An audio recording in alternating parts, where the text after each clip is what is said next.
کیا قطر والوں کو چاہیے کہ حضرت عمر کی شہادت سے حضرت حسین کی شہادت تک فلم بنائیں؟ یہ کبھی بھی پاسبل نہیں ہوگا. سنی کم از کم حضرت عمر کی شہادت کے بعد فلم نہیں بنا سکتے، اس لیے کسی نے جرت نہیں کی ہے، کیونکہ اس کے بعد پھر سنیت کا مقدمہ کمزور ہونا شروع ہو جائے گا. سنیت کا، انجینئر صاحب کا نہیں. میں اہل سنت کے منہج پہ ہوں، منہج والا سنی ہوں. سنی نہیں ہے. اس میں پھر آپ کو جو خلافت و ملوکیت میں مولانا مودودی رحمہ اللہ نے جو کچھ لکھا وہ سب کچھ فلمانا پڑے گا. اور اس کی سپورٹ میں نے کربلا والے ریسرچ پیپر میں بخاری مسلم سے جو احادیث بیان کی ہیں بتانی پڑیں گی. مجھے بتائیں اگر یہ وہ فلم بنائے، حضرت عثمان کا دور خلافت ہی نہیں فلما سکتے، وہ پہلے 6 سال فلما سکتے ہیں، آخری 6 سال نہیں فلما سکتے. ہاں ایران والوں نے کیا ہے کہ حضرت عثمان کی خلافت کے آخری 6 سال اور حضرت علی کی خلافت کے 5 سال ان کی شہادت تک، یہ 11 سال انہوں نے شہید کوفہ نام کی ایک فلم بنائی ہے 22/1 میں. مولا علی علیہ السلام لکھیں، شہید کوفہ لکھیں تو وہ فلم کھل جائے گی، جس کے وہ سین وہ ہمارے ہدایہ پورٹل والے کئی ایک ویڈیوز میں، ابو ذر غفاری والی ویڈیو میں بھی وہ کلپ دکھائے گئے ہیں، تو آپ دیکھ لیں وہ تو پھر. اور اس کے اینڈ پہ انہوں نے سارا بتایا کہ ہم نے یہ تو اہل سنت کی کتابوں سے یہ لیا ہے. ان کو تو چھوڑ دیں، میرے کربلا والے ریسرچ پیپر میں آپ دیکھ لیں کہ حضرت عثمان غنی رضی اللہ تعالیٰ عنہ کے خلاف جو صحابہ کرام شروع میں ہوئے وہ کس وجہ سے ہوئے. یوٹیوب پہ میری ویڈیو ہے حضرت عثمان کی شہادت کے اصلی اسباب. وہ ان کے قریبی رشتہ دار تھے، انہوں نے اپنے ایک بھائی کو، اسے کوفے کا گورنر لگا دیا، ولید بن عقبہ. اور مسلم شریف میں الفاظ ہیں کہ اس نے شراب پی کے نماز پڑھائی، تو اینڈ پہ لوگوں نے وہ 4 رکعتیں پڑھا دی فجر کی. لوگوں نے کہا یہ کیا نماز پڑھائی؟ اس نے کہا اگر تھوڑی پڑھائی ہے تو میں اور پڑھا دینا. حضرت عثمان تک شکایت پہنچی کہ یہ جو آپ نے تحفہ ہم پہ مسلط کیا ہے نا، سب سے امپورٹنٹ سٹی کے اندر کوفے میں 2 ہی مراکز تھے مسلمانوں کے اس وقت، پھر حجاز مدینے کے بعد رومن امپائر گری ہے تو شام بیت المقدس اور وہ پورا ایریا، اور ادھر پہ پرشین امپائر گری ہے تو کوفہ. حضرت عمر فاروق رضی اللہ تعالیٰ نے اپنے دور میں اسے فوجی چھاونی ڈکلیئر کیا تھا، وہاں کا گورنر لگا دیا. اب لوگ پھر حضرت عثمان کو شکایتیں لکھ رہے ہیں کہ جی یہ تحفہ اپنا واپس بلائیں. بخاری میں بھی بلکہ حضرت عثمان کے چیپٹر میں یہ حدیث موجود ہے کہ لوگ چیما گوئیاں کر رہے ہیں کہ میرا رشتہ دار ہے تو میں اسے کوڑے نہیں لگواؤں گا، تو میں اس طرح نہیں کروں گا، میں اسے چھوڑوں گا نہیں. اور مسلم شریف میں پوری تفصیل موجود ہے. حضرت علی بیٹھے ہیں، حسن ابن علی بیٹھے ہوئے ہیں، اور عبداللہ بن جعفر بیٹھے ہوئے ہیں. حضرت جعفر طیار حضرت علی کے جو بھائی تھے ان کے بیٹے، یعنی حضرت علی کے بھتیجے. انہی سے پھر حضرت علی نے اپنی بیٹی زینب کا بھی نکاح کیا تھا. یہ وہی زینب ہے جنہوں نے یزید کے دربار میں خطبہ دیا تھا. اور یہ 2 بڑے لاڈلے بیٹے ہیں حضرت علی کے، کیونکہ ان کی ماں کے ساتھ حضرت علی نے نکاح کر لیا تھا جب ان کے خاوند فوت ہوئے. حضرت جعفر کی بیوی تھی اسما بنت امیس، وہ شہید ہوئے غزوہ موتا میں، تو حضرت ابوبکر نے ان سے شادی کی، ان سے محمد بن ابی بکر پیدا ہوئے. پھر حضرت ابوبکر فوت ہوئے تو پھر ان سے شادی کر لی حضرت علی نے، تو محمد بن ابی بکر کی پرورش انہوں نے کی. محمد بن ابی بکر، عبداللہ بن جعفر، یہ دونوں اسما بنت امیس کے بیٹے ہیں. ماں دونوں کی کامن ہے، باپ الگ ہے. ایک کا باپ ابوبکر ہے، دوسرے کا حضرت جعفر ہے رضی اللہ عنہما وعلیہم السلام. تو حضرت عثمان نے کہا کہ علی کوڑے لگاؤ اسے.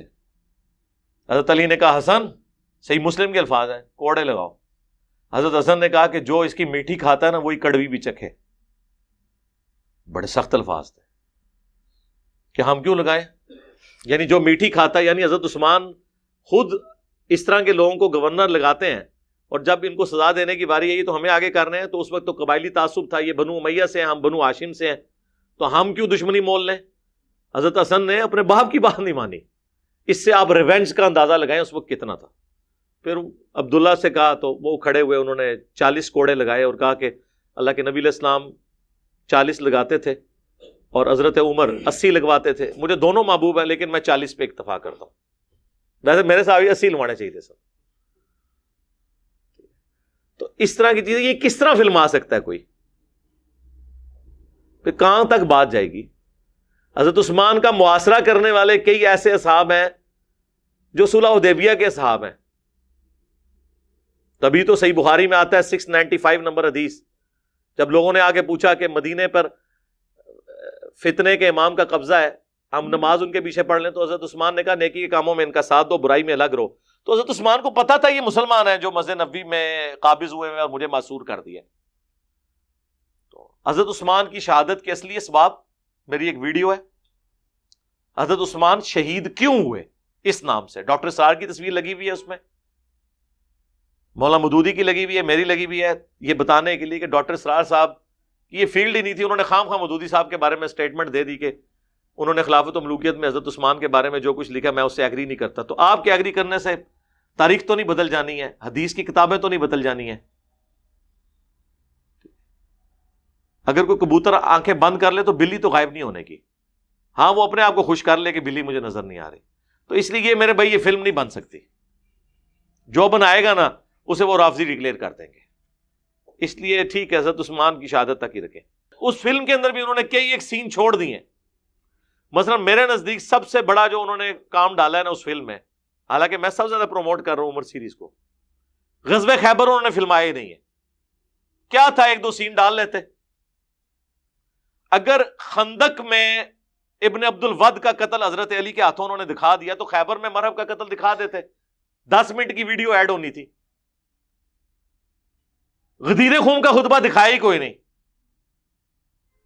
حجۃ الوداع کا خطبہ پھر بھی انہوں نے پریزنٹ کیا، غدیر خون کا دکھایا ہی نہیں ہے. تو ڈنڈی تو اس میں بھی ماری ہوئی ہے. اور سقیفہ بنی ساعدہ والا بھی جو کچھ دکھایا ہے وہ بھی فراڈ ہے، اس طریقے سے نہیں ہوا جس طرح انہوں نے دکھایا ہے. کچھ ٹھیک ہے کچھ غلط بھی ہے.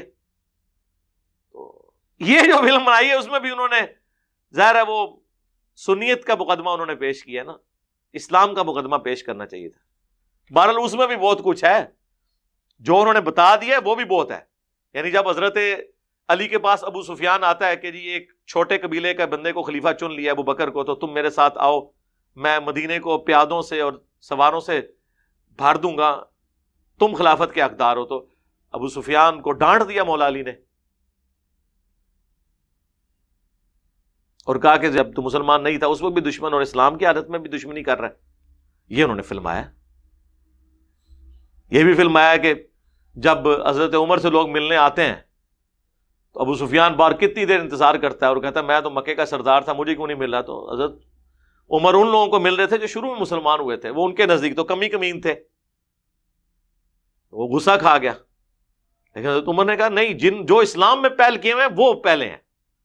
یہ تو نہیں کوئی سردار ہے تو اب ادھر بھی مزے لوٹے اور ادھر بھی آ کے. یہ بھی انہوں نے فلمایا ہے. جب شام فتح ہوتا ہے تو وہاں پہ سہیل ابن عمرو کے سامنے ابو سفیان کہتا ہے کہ پہلے یہ لوگ ہمارے بادشاہ تھے، اب ہم یہاں کے بادشاہ ہیں. تو کہتے ہیں نہیں، اللہ کے نبی کو اللہ نے بادشاہ بنا کے نہیں بھیجا. ٹھیک ہے، تو وہ والا جو معاملہ، اس طرح کے سارے سین انہوں نے فلمائے ہیں، چھوڑا کچھ نہیں ہے، لیکن کچھ چیزیں چھوڑ بھی دی.